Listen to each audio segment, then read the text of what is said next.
Rail यात्रा, flight सेवाएं और बस सेवा से जुड़ी हर बड़ी खबर हम आपको आज के वीडियो में देने वाले हैं। सबसे पहले तो एक बार चीनी बीमारी से संक्रमितों का आंकड़ा देख लेते हैं। अब तक 1,44,937 केस, ठीक होने वाले मरीजों की संख्या 60,000 के पार, 80,000 का इलाज चल रहा और जैसे जैसे ये मैं आपको बता रहा हूं ये आंकड़े और भी बढ़ रहे होंगे। दोस्तों, इसी के साथ आज पूरे देश से बेहद बड़ी खबरें निकल कर आ रही हैं। इसमें सबसे पहली खबर में आप देखेंगे, अगर आप भी 6 महीने तक ईएमआई चुकाने की बात से खुश हैं तो जान ले ये बातें। लग सकता है दोहरा झटका और रोजगार पर बड़ी खबर, दूसरे राज्यों में काम करने के ये नियम, सरकार ने लिया फैसला। साथ ही आप देखेंगे, अगर ऐसे ही बढ़ते रहे चीनी बीमारी के केस तो 1 जुलाई तक देश का हो जाएगा ये हाल। विस्तार से जानने के लिए वीडियो को देखते रहिए दोस्तों। आगे देखेंगे, अगले 10 दिन में चलाई जाएंगी 2600 ट्रेनें। रेल सफर के बारे में सब कुछ जानिए विस्तार से। दोस्तों, अगर आप भी 2 लाख से भी महंगी बाइक लेना चाहते हैं तो बहुत अच्छा मौका है। बिना एक पैसा दिए आपको मिल सकती है न्यू रॉयल इनफील्ड इंटरसेप्टर 650। बस वीडियो को देखते रहिए। दोस्तों, हर खबर बेहद जरूरी है तो एक भी मिस ना करें और वीडियो को पूरा जरूर देखें। लेकिन उससे पहले इस वीडियो को बनाने में मुझे बहुत मेहनत लगती है और इस मेहनत के लिए वीडियो को आप एक छोटा सा लाइक जरूर कर दें। फटाफट से ले चलते हैं आपको हमारी आज की सबसे पहली बड़ी खबर की तरफ। अगर आप भी 6 महीने तक ईएमआई चुकाने की बात से खुश हैं तो जान ले ये बातें। दोस्तों, आरबीआई ने लॉकडाउन और महामारी से प्रभावित कर्जधारकों को राहत देने के लिए ईएमआई चुकाने में 6 महीने की रियायत दी है। एक नजर में तो ये घोषणा काफी सहूलियत वाली दिखती है, लेकिन विशेषज्ञों का कहना है कि इस अवधि में कर्ज पर ब्याज चलता रहेगा, जिससे आने वाले समय में कर्जधारकों को दोहरा झटका लग सकता है। बैंकिंग मामलों के जानकारों का कहना है कि वैसे तो ईएमआई नहीं चुकाने का विकल्प चुनने वाले ग्राहकों का कर्ज एनपीए के दायरे में नहीं आता और ना ही उनके सिबिल पर कोई असर पड़ेगा। बावजूद इसके अगले 1 साल तक उनकी कर्ज लेने की क्षमता पर इसका असर पड़ना तय है। बैंक ऐसे ग्राहकों को कर्ज देने में काफी सतर्कता बरतेंगे और उन्हें ईएमआई आधारित नया कर्ज देने या उनके कर्ज की लिमिट बढ़ाने से हिचकिचाएंगे। रोजगार पर बड़ी खबर, दूसरे राज्यों में काम करने के ये नियम, सरकार ने लिया फैसला।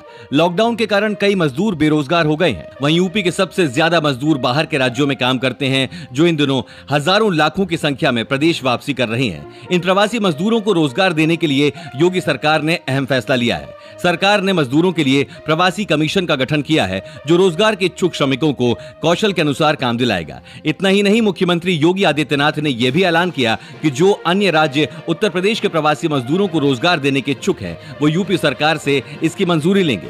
चीनी बीमारी के केस तो 1 जुलाई के बाद क्या होगा?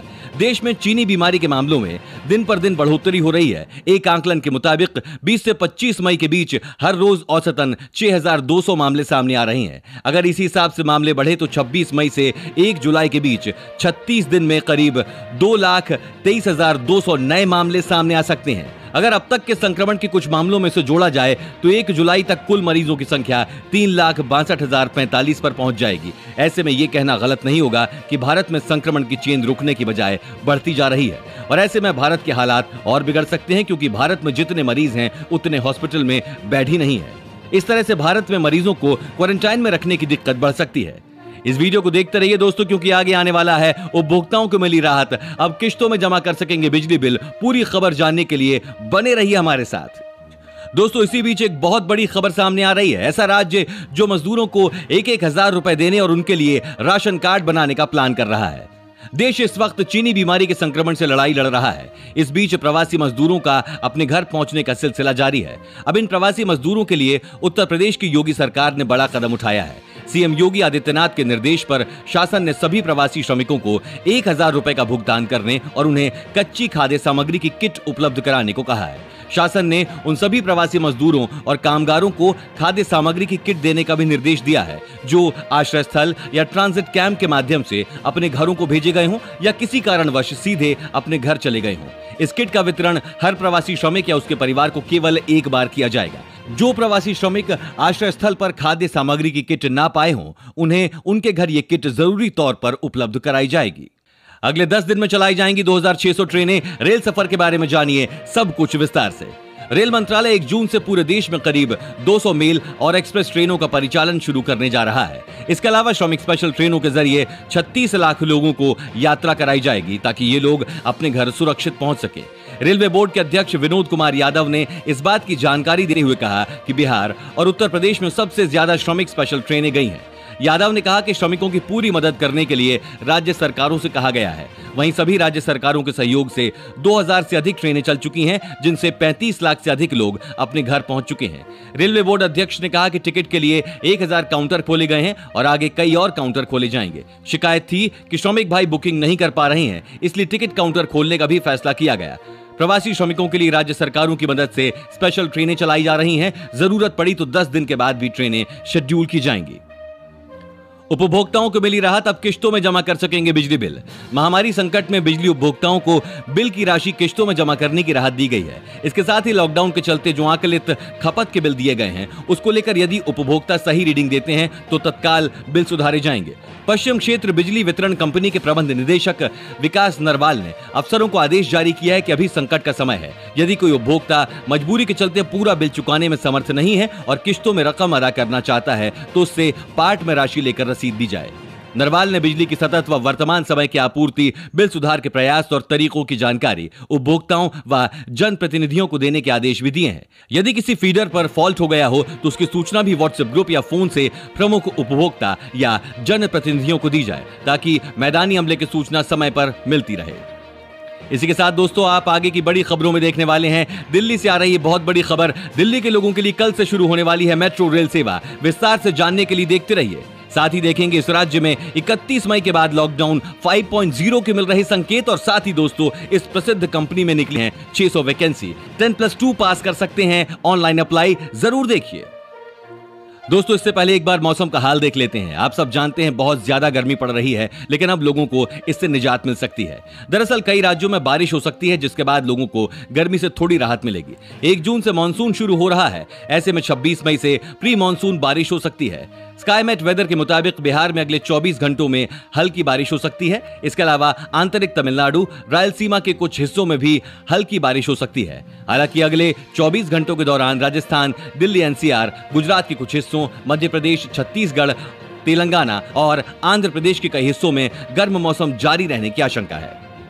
दिल्ली के लोगों के लिए कल से शुरू होने वाली है मेट्रो रेल सेवा। संक्रमण के बढ़ते मामलों के बीच दिल्ली में 27 मई से मेट्रो का संचालन शुरू किया जा सकता है। 26 मई से कर्मचारियों को पूरी क्षमता के साथ कार्यालय में उपस्थित रहने को कहा गया है। आज सभी कर्मचारियों को मेट्रो के संचालन के विषय में ब्रीफिंग दी जा सकती है। सूत्रों से मिली जानकारी के अनुसार आज सभी कर्मचारियों को इसलिए बुलाया गया है ताकि उनको मेट्रो के संचालन के विषय में ब्रीफिंग दी जा सके, जिसके बाद कल से मेट्रो का संचालन शुरू होने की उम्मीद है। इससे पहले 21 मई को दिल्ली मेट्रो की सेवाओं को फिर से संचालित करने की तैयारियों का जायजा लेने के लिए डीएमआरसी के प्रबंध निदेशक डॉक्टर मंगू सिंह ने मेट्रो का निरीक्षण किया था। बता दें कि चौथे लॉकडाउन में मेट्रो को चलाने की अनुमति केंद्र सरकार ने नहीं दी है। हालांकि मेट्रो संचालन पूरी तरह से तैयार है, लेकिन संक्रमण के खतरे को देखते हुए मेट्रो का संचालन फिलहाल के लिए रोका गया है। दिल्ली सरकार ने लॉकडाउन 4 में मेट्रो के संचालन की अनुमति केंद्र से मांगी थी।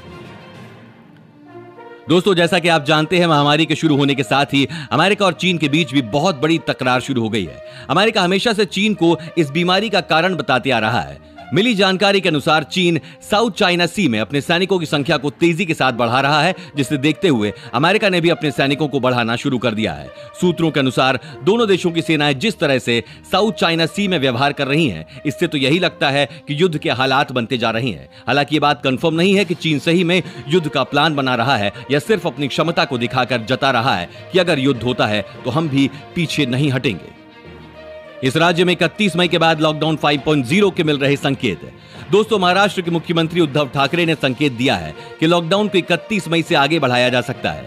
रविवार को अपने संबोधन के दौरान सीएम उद्धव ने कहा है कि अचानक लॉकडाउन लागू करना सही निर्णय नहीं था और न ही इसे अचानक से हटाना सही होगा। सीएम उद्धव ने यह भी कहा कि अगले 15 दिन महाराष्ट्र में बहुत महत्वपूर्ण है। ऐसे में उद्धव के इन बयानों और राजनीतिक संकेतों को देखने के बाद यह माना जा रहा है कि 31 मई को भी महाराष्ट्र में लॉकडाउन जारी रहेगा। मीडिया रिपोर्ट्स के अनुसार उद्धव ने कहा कि महामारी संक्रमण श्रमिक स्पेशल ट्रेनों से आने वालों को बसों से भिजवाया जा रहा है, तो वैसे भी अधिकतर बसें फिट हैं। पाकिस्तान से चली आफत मिनटों में तबाह कर देंगे यूपी की फसलें, अलर्ट जारी। देश में चीनी बीमारी के मामले लगातार बढ़ रहे हैं और इस बीच एक और समस्या विकराल होती जा रही है। यह है खड़ी फसलों पर टिड्डियों का हमला।